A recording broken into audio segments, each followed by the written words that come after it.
Figured I'd give a quick update to the trees planted back in 2020 and 2021. This is Zone 5A here in northwestern Illinois.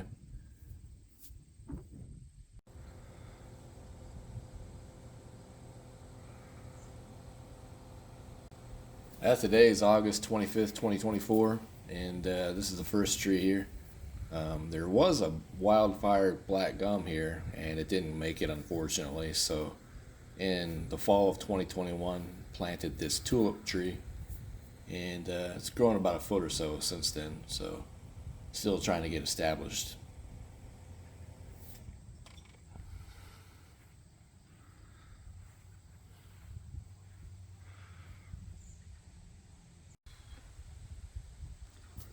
Here we have the northern red oak, planted back in the fall of 2020. Can't believe it's been almost 4 years already.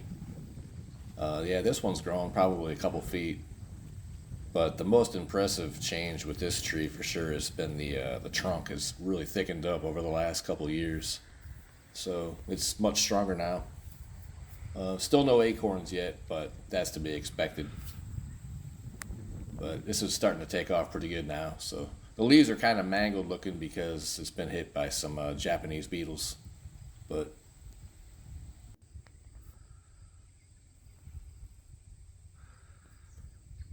if you remember from the first video back in 21, there was a white oak back there, and it had some issues, so I ended up taking that out. But here's the sugar maple, and this thing has really been fighting hard here.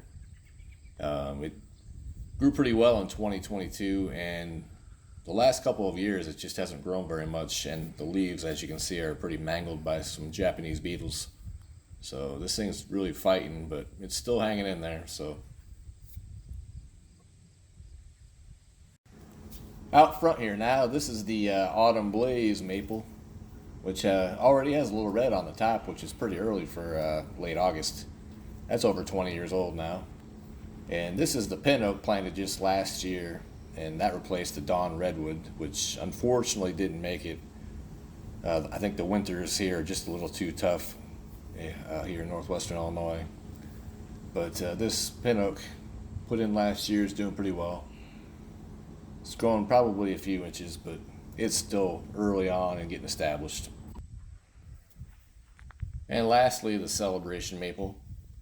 Out of all the trees that were planted between 20 and 23, this is definitely the most successful. It was just a 4 foot tall stick with no branches on it, and it's taken off pretty good. Probably a good 8-9 feet tall now. The trunk is really thickened up and strengthened up. Has just a little bit of a lean to it, but there's so much wind coming in off of the fields there that it really has to kind of fight that a lot. So, and yeah, this one has a really nice gold color to it in the fall, which is kind of a nice balance with the dark, deep red from the Autumn Blaze over there on the other part of the front yard. So, yeah, that's some arborvitae's planted last year. But I think that's about it, guys. Thanks for watching.